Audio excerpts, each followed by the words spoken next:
Welcome, everyone, to Surviving the Shift. This 4-episode series will discuss the ins and outs of online distance learning and what parents, educators, and students alike can do as it becomes part of our new normal.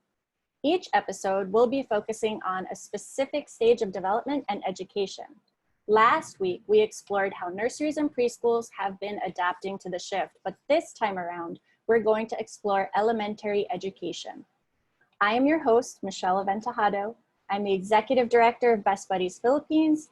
Joining us today for our panel discussion are an esteemed educator and a psychologist. Maureen Luterio is the guidance mentor at De La Salle Santiago Zobel School, and Sammy Adapon is the developmental psychologist at Kids Psych Assessment and Therapy Center. Welcome. How are you, ladies? Hi. Hi. Thank you for having us. Yeah. Thank you. Thank you for making time today. So, Miss Maureen, I would like to address this question to you. Okay. How has the school been adapting?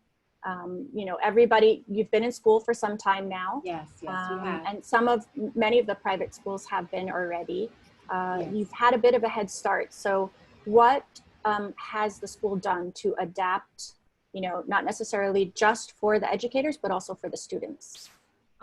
Well, we've been preparing since around April. So we have our educational technology coordinators and our data privacy officers. So they've been working together in terms of searching for learning platforms for our students that are safe and secure.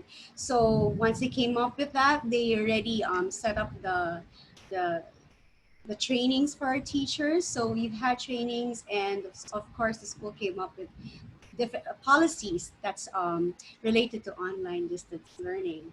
So so far we've been going on for since July. We started since July. So we have our own birthing pains, and of course we have our own fair share of everyone being so overwhelmed with the schedule, right? And of course the workload of the students as well. So there has been some adjustments. Yes.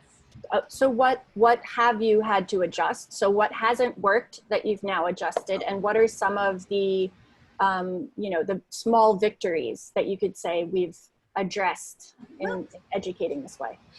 Well, at first it was difficult for the parents and, of course, the students going to the links that were provided for them. So, and not all parents are also tech savvy. So it took time for the parents to really get used to the process of getting to class, and of course the students, and also learning the new platforms that we have. Okay. It's been more than a month, and so far the kids are doing great. I've been seeing some kids, they know how to navigate their way around, and they need less supervision than it was before when it started. And the parents are still getting there. I know it's kind of stressful because they have to balance a lot of things. It's not just for the parents, also for the teachers. The workload was too much for a while in our school, but they've lessened it. The academic council has been going through evaluations, and of course meetings on how they can improve better. So hoping in second term, we're looking forward to a whole new system, hopefully. And what our priority right now in our school is also the mental health of the children. That's why we're more or less checking up on them as very important. Yes. Absolutely.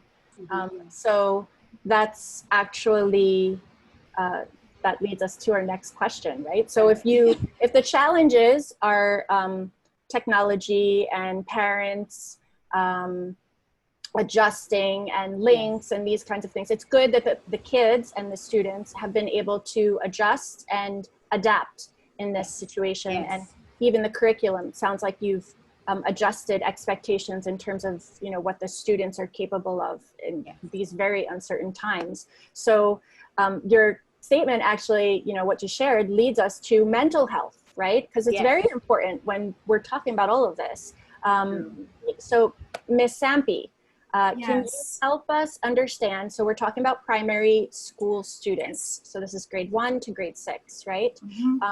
Elementary age students. What are the kids going through now at this stage of development, and you know, because we're all facing what we're facing?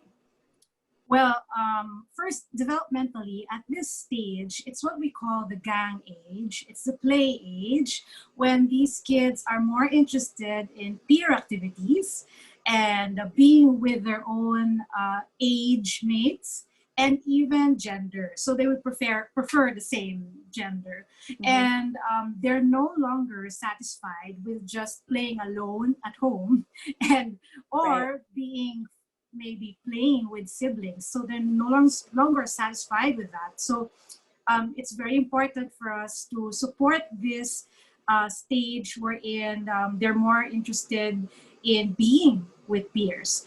And aside from that, emotionally, they are, if compared with younger children and teenagers, of course, this period is considered to be generally emotionally calm. Okay. But they're also learning that the expression of emotions now may be tempered by how their classmates or their peers react to them. So they know that if they cry, they will be called a crybaby. And they also Peer know pressure. that This is peer pressure. Yeah. yeah, they also know that if they are a poor sport in games, even online games, they're gonna be they're gonna be teased by their classmates. So during times with peers, they may tend to kind of damp down their emotional expression, but at home it's still the same. They will still express their emotions the way they want. So yeah. That goes to And- the whole yeah. difference between how kids are in school versus how kids are at Yes. home, right? He's Yes. very different at home than he is in school, versus Yeah. also, or taking into consideration the peer pressure that the kids go through, because we're social creatures. Yes. Yes. They are So- more interested with peers, how their peers view them at this point in time. So socially, it's very important for us to support this. Now, given the current situation, of course, we need to be flexible in how we are able to provide this need for the kids. So yeah. I think that's a theme that or that ability to be flexible, to roll with the punches, that was mentioned in our first episode. Yes. And I think that's also something as adults we need to know how to do, right, too, as well. Definitely, yes. So, this is important to remember. But when we talk about this gang age that you referred to, how do you let a grade schooler develop their social skills while we're all very detached? This is our social activity, is here on the screen. Right. How do the kids, how is this going to now affect development, and maybe even how they cope with things? Yes. So, well, we start, of course, with the home. I mean, even though they're more interested in peers now, we still continue our interaction with them, especially at home. Now, you teach them your values. You let them communicate with relatives, even though they may not be that interested. You still continue that. Don't forget that. Yes. Now, with classmates, if we were very strict with screen time before, we need to be flexible with that now. Mm-hmm. So I would suggest, for example, during school, this is for teachers, during break times, if they could allow those, let's say 10 to 15 minutes of break, if they could allow the kids to talk among themselves, so kind of like allow an unmuting of the students so that they can talk. And then after school, allow maybe extra 30 minutes to talk among themselves. We have to remember the gang age, they form these gangs by themselves. It's the adults do not create these Have gangs a part, for them. yeah, we don't. I know that we don't. Yeah, so we need to give them the opportunity to do that too, in the virtual classroom. So it's really maybe just as simple as extending the time after class for the kids to just talk among themselves in class, and they're free to join or not, you know. As a choice. It's a choice for them and for the parents to allow that too, because I understand the parents are very concerned about the screen time, but right now, this is the reality that we have, and we need to support the social development of the kids with what we have. So Right. an additional 30 minutes wouldn't hurt, and it will go a long way in developing the social skills of these kids. Yeah.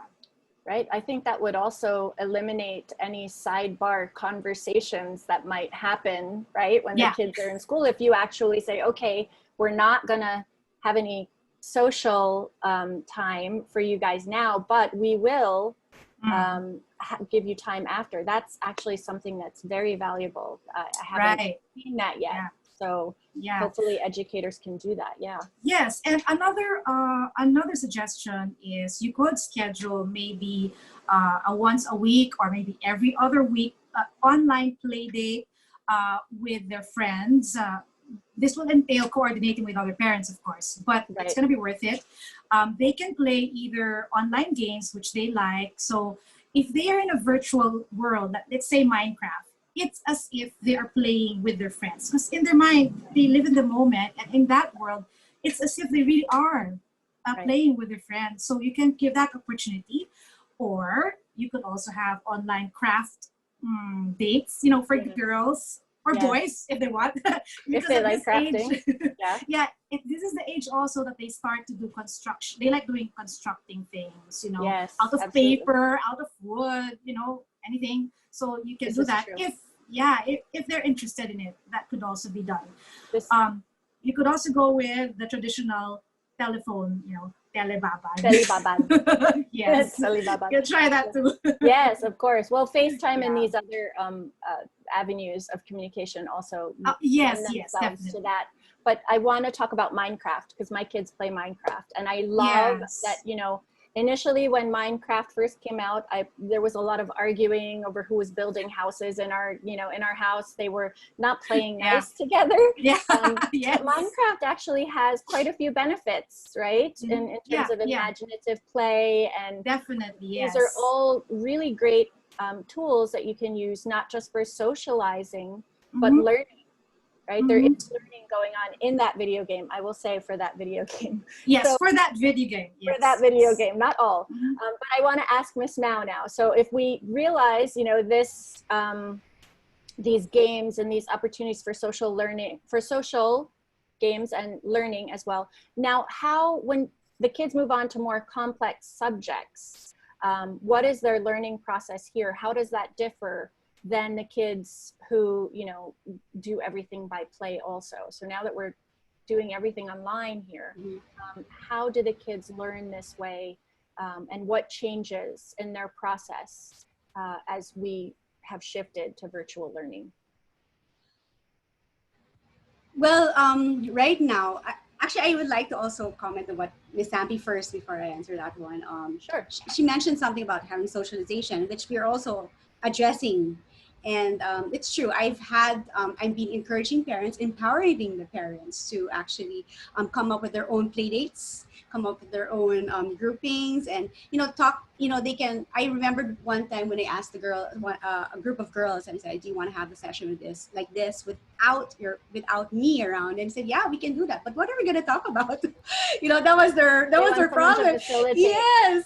And I said, "Well, you can just write down topics, and then you just pick up a piece of paper, and then let's talk about your latest Netflix movie that you watched." Or the boys are into Roblox in my level, the level that I'm answering right now. Same. To answer your question, I remembered I remembered reading an article in the Washington Post saying it's not about the screen time.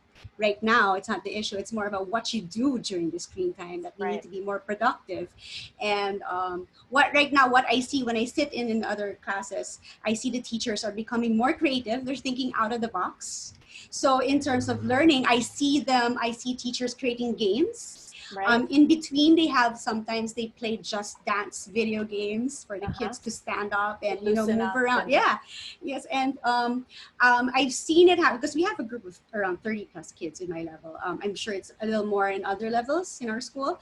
And as far as my level is concerned, I've seen the teacher still allowing them to write in their notebooks. So at least the penmanship is still not lost. We still have penmanship That's very asynchronous valuable tasks.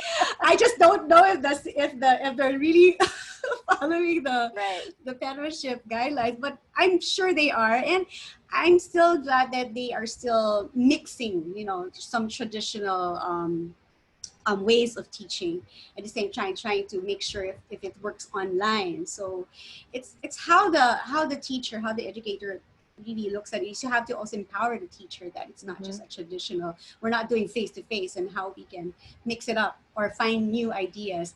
And I'm sure right now there are a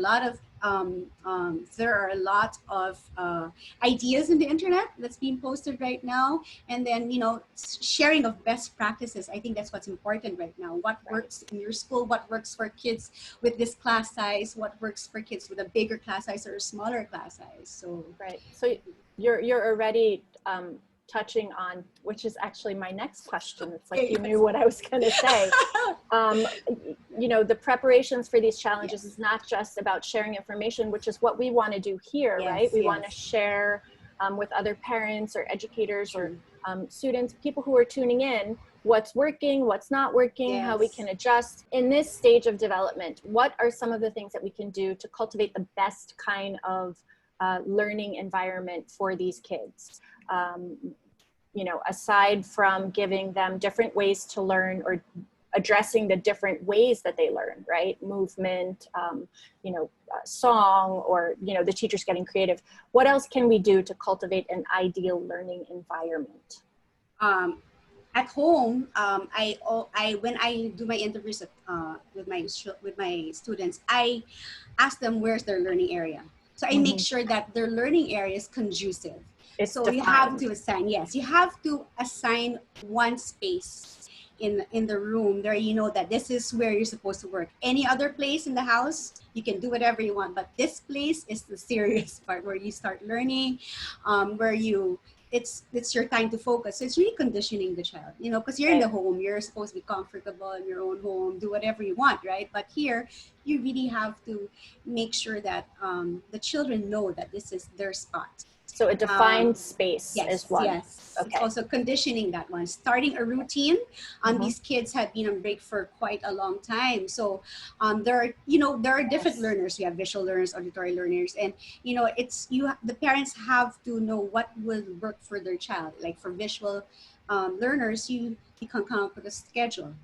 You can paste a schedule on their wall. Like with my son, he has autism, so I have some reminders from his therapist of how to listen, what's your voice range, and I also put the schedule. So like I practice him. Like for example, I asked him, okay, this is your class, this is what you do in the laptop, this is what you click on, and so the night before, I say, okay, what's your class tomorrow? Okay, take out your books, put it aside, and then so he has a schedule to look at, to refer to. And then it took me like less than a week. I was surprised in a few days, he was already in the class. He knew what to click. He was there. So it's basically setting that routine and being consistent. As parents, I know it's difficult to be consistent, but you really need to set the boundaries, the rules, the limitations of the child. So that's one thing parents can do. I've also been talking to some parents, and I say you have to give them a learning space. You have to see what's workable for your child. Right. So having a learning space that's defined, setting expectations, playing on the kids' strengths, if they're visual learners, having that set up, preparing them for the next day, right? Ms. Sampi, maybe you can also chime in a little bit. Is there anything else that we can do to prepare the learning environment? Yes, for the parents, it's really very important to have a schedule. So I would suggest a planner for all kinds of learners, because at this age, the children still need help with how to schedule their day and to plan their work so that they can submit their homeworks on time, they can study without cramming. So they still they still need help in those areas. So for parents, you just need to prepare yourself that you can guide them. If you know that they can do some of it already, then you can let go in this particular area that they're good at. but we expect also that there may be some areas that they may still need some guidance with, because they're still developing that part of the brain that's involved in organization and planning that doesn't come fully developed until later. Even high schoolers have difficulty. So yes, remember, my high this is schooler grade has a problem with that. yeah, so remember, Yes. these are grade schoolers. So, you Yes. cannot expect to just throw it at them. So yeah, it's just that. And then for the teachers, I would suggest, if there's one thing for them to remember, is please less load, more time. Okay. Yun lang. Kasi Okay. we have to remember that we are still in a pandemic. Yes. Your objective is just to continue the learning process of the child. Yes. This is not the time to go accelerated. Correct. This I is not agree. the time I agree. to bombard them with all new concepts. And this is grade school, Right. You stick with the basics, give them time to assimilate it all, and be flexible, because there will be internet interruptions. Mm-hmm. They will not get it at the first time. Mm-hmm. So you have a backup plan for Right. kids who Right. in the middle of a test suddenly loses connection. Right. You let the kids know that Right. they have options so that they do not panic. Right. Let Right. them know that in case It's not the end of the world. Yes. Yes. Yes. In case there's interruption, you have another chance. Those kinds of things. Talagang allow more time for the learning process to take place. So Right. basically that. Yes, yeah. In our school, we always have this script. Every time we begin class, the teachers Okay. always say, if something, if I'm lost, if I'm not around, or if something happens with my connection, just wait for me and I'll come back. If something happens to you, if you cannot hear me or see my screen, then you can leave, just leave and join again. Come back. And Right. when I talk to some children, they already know, because we're after their coping mechanism. Mm-hmm. And we do have some kids who have, in the first few weeks, were very stressed about the connection. It's mostly related to the connection problems as well. Internet And connection. yes, Mm-hmm. and of course the load. So when they see a lot of notifications that they have to do a lot of work, of course they start getting stressed, some start hyperventilating, some are, they cope differently and they adjust differently. Every Right. child is different. So That actually leads to our next question. Oh, okay. All right. Right? Which is, Yes. of course, they understand. They're stressed. Yes. They know what's going on. They know they're not Yes. in, regular school, and we're, all attending virtually and doing these things differently in such a different way. How do we explain to the kids at this age? Because they get it, right? They know that something's different. They're not just, they have an idea. They can pick up also on our stresses as well. How do we explain to them, the situation, what's going on? How do we answer their questions? Yes. Stampy, let's start. Yes, right. So the very first thing that you have to do before you talk with them about it is to remain calm yourself. They can pick up even micro expressions if you are like on the brink of panic. So you choose a time when you are relaxed, calm, logical, before you talk to them. And then the first thing also, so aside from keeping calm, what we need to help them be reassured of is that they are safe. That is the number one thing that you need to communicate with them. You are safe. We are keeping healthy. Ganyan. And letting them know the things that are being done to protect the family. If you are going to first, of course, you introduce first what COVID is. And I would suggest the books by UPLB. They have these free ebooks for kids that explain COVID. And you can say that. And depending on the age, I would keep it as simple as possible. A virus that we can get sick of. It's getting a lot of people sick, but it doesn't mean that we will necessarily get sick. So here is what we're doing to protect ourselves and keep ourselves safe. And then you proceed to teach them the hygiene measures that are in place, like make it fun, of course, like, sing happy birthday 2 times when you wash your hands with soap. And then keeping away from people who are coughing, Right. sneezing. And if ever they do go out, although they're not allowed to, but No, not yet. if ever go out wearing a mask. So teaching them these things gives them some measure of control, and that helps. That helps them not panic, and it gives them a sense of responsibility also. So and lastly, you need to really limit their exposure to the news. Yes. You have to watch it. For example, you're watching the news on YouTube. Make sure that they're not behind you, Within earshot. overhearing it, because it's likely that they can misunderstand things, and they will just imagine all sorts of scenarios, and it will make them more anxious. So actually, I would suggest for adults too, you limit your exposure to the news maybe to once a day. For the parents. For the parents, limit them only to once a day. You have to remember, as a parent, you can only do something about things that you can control. Correct. About the bigger issues, of course, we are all worried and scared about that. But you are gonna be more productive if you just focus on what you can control. And of course, lastly, always have a positive outlook showing to your child.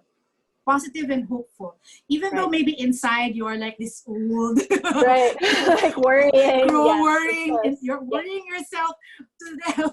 You need to show them that there is hope, and what there is really, So maybe this is a chance for you to actually practice that. What you preach. Right. So, so what I'm hearing then is actually, of course, our kids don't just listen to what we say. They look at what we're doing. They look at how we're coping.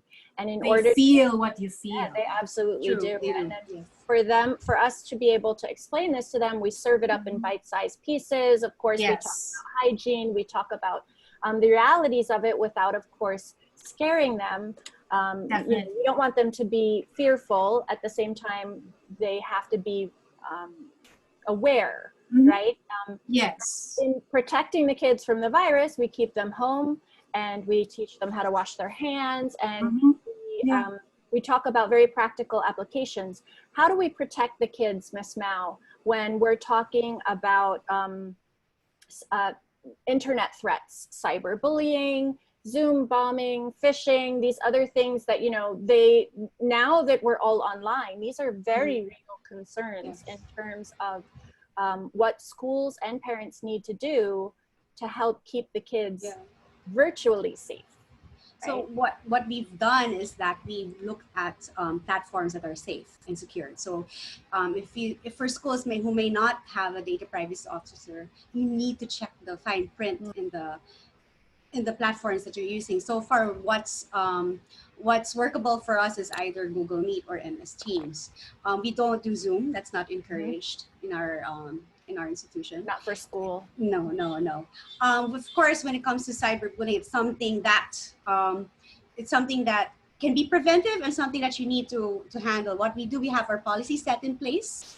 When it comes to bullying, cyberbullying is one of them. It's been there for quite some time. So, that's in the handbook. I know that. Yes, it is. Yes. So we just make sure that this is enforced, of course. Monitoring is very, very important. Parents should really need to be familiar with what their children are into, what platforms they're into, Facebook Again, or being Messenger. versed in the technology. Yes. Yeah. You really need to adopt, and not all parents are digital natives. So it's something that if you really are after the security of your child, then you really have to look into that, and you have to, and you have to be aware on there are parental controls that you also have, that they can also learn. Everything's on Google. Whatever information you need to know, you can always search that, for example, if I ask my students if you can message me anytime, but you have to ask your parents first. There's always permission from the parents. So you can already set that boundary with your child since they're still young and learning the process. So you can already say, hey, before you do anything, tell me. If you're gonna have a group chat with your friends, tell me first. There's this messenger came up with kids messenger already, so I think it's connected with the parents' account so they can monitor the conversation, and that's very that's very important. when I encourage the parents to come up with their own groups, I tell them you can take turns in supervising the children, and Right. make sure that what they're putting in the chat box and what they're chatting about is also safe. And Right. there are sometimes kids, they say what they mean, or they say they don't know how to filter. Kids don't know how to filter. So They're if they still feel learning. something, yes, they have to, they say it. And sometimes they don't really mean it. So you have to also teach them the right way of saying things that are appropriate. Right. So Constantly being yes, present in yes. this So case, that's even why more the, so now. yes, that's why the consistency of parental monitoring should be Mhm. there. Mhm. It has to be. So in terms of dividing the tasks, we asked this question last week for the early childhood educators. Dividing the tasks between parent, educator, student, right? Obviously, we know what the student needs to be in class, when he needs to be in class, but how can the educators and the parents actually support one another besides being present as much as we can, right? Well, we in our school we always emphasize homeschool collaboration, and it's needed more now than ever. Our parents have been very consistently collaborating with the school administrators, which is good. As parents, you also it's also your responsibility to take part in your child's Correct. education and make sure that you also adhere to the school's policies, but at the same time also support the school's um, policies, schools' way of handling things, and of course giving feedback.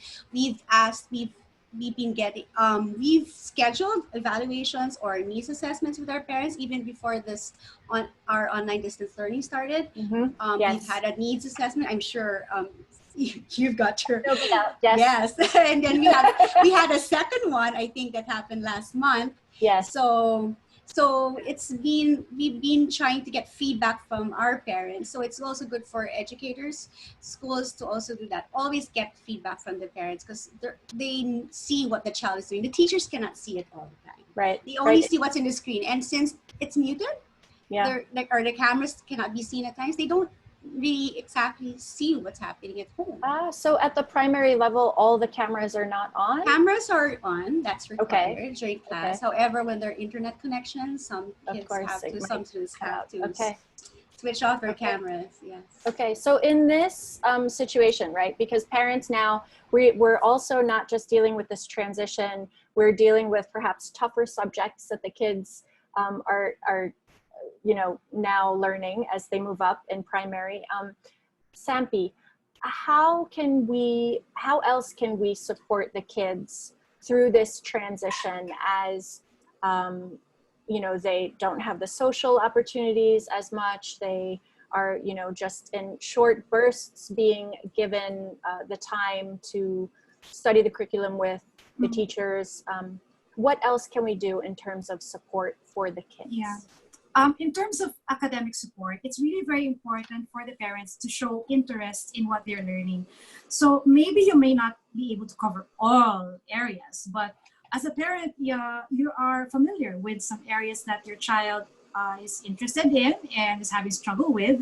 So you can explore those areas with them. There are lots of resources on the internet that are enjoyable for the kids, websites, or even Google Expedition has good AR, VR presentations on different topics. So the kids may enjoy doing that with you, because if you show interest and in the topics that they're learning, it's a bigger chance that they will actually, do it.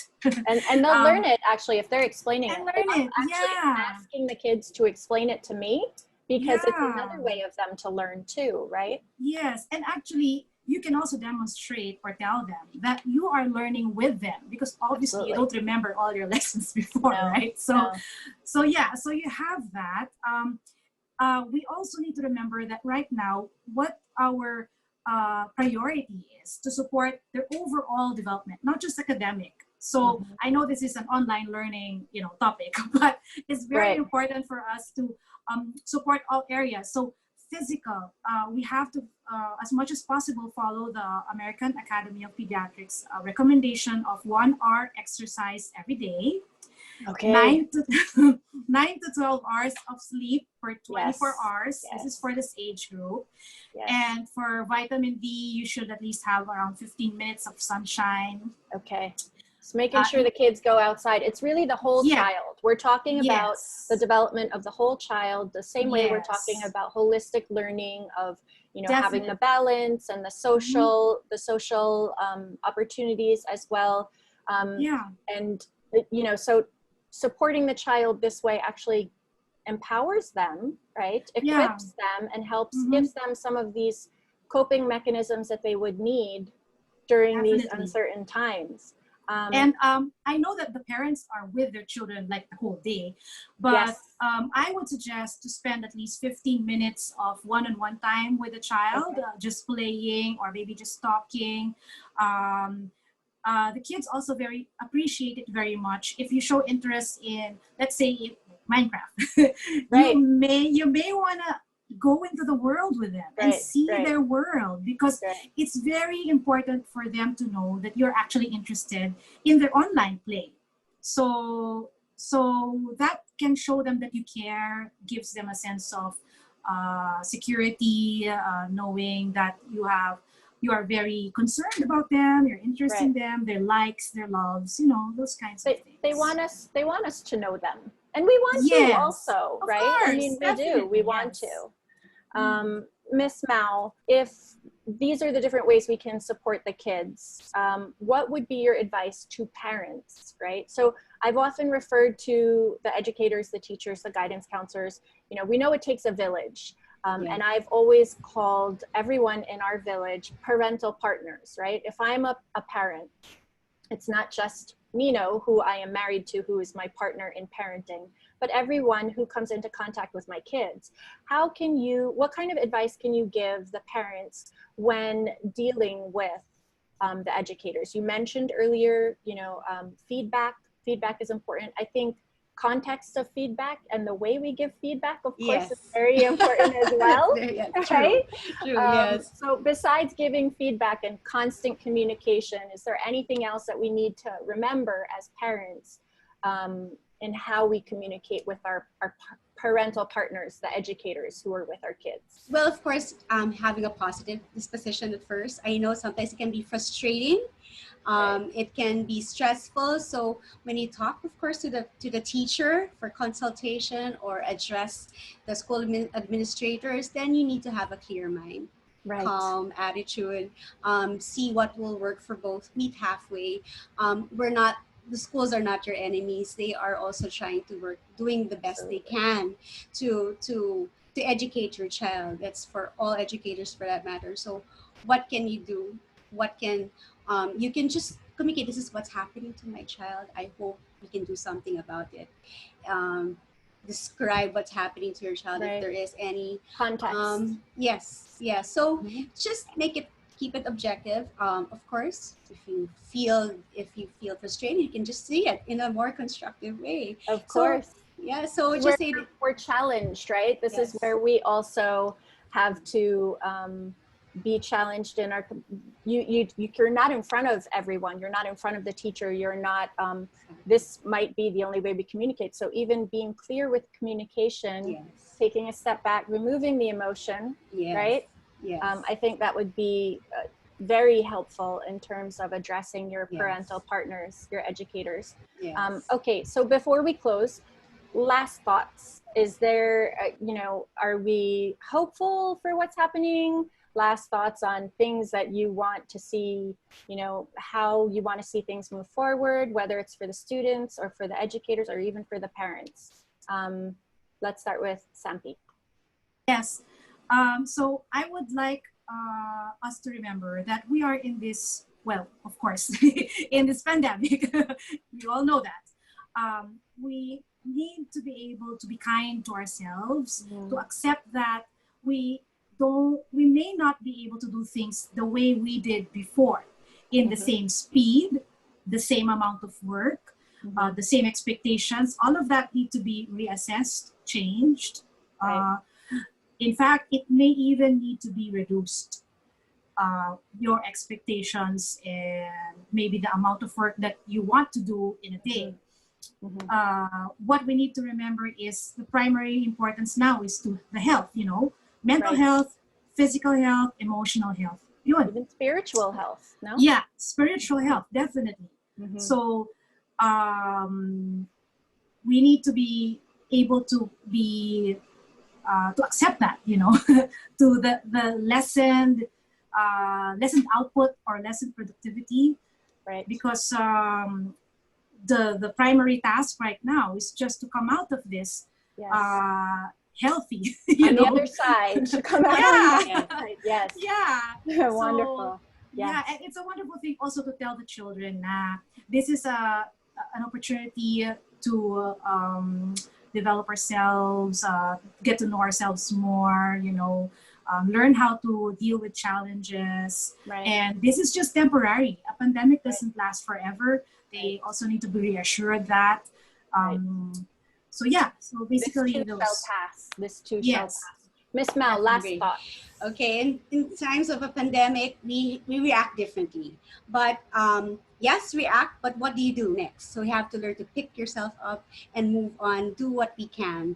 Be kind to yourself. Don't forget that you're also taking care of yourself. If you know how to take care of yourself, then you can take care of your children. That's for educators and parents. Right. Work on work-life balance. That's very Yes. important. Yes. Do what you can. Don't get too stressed. You can fight the other day if you cannot handle whatever you can handle Right. for that day. So Right.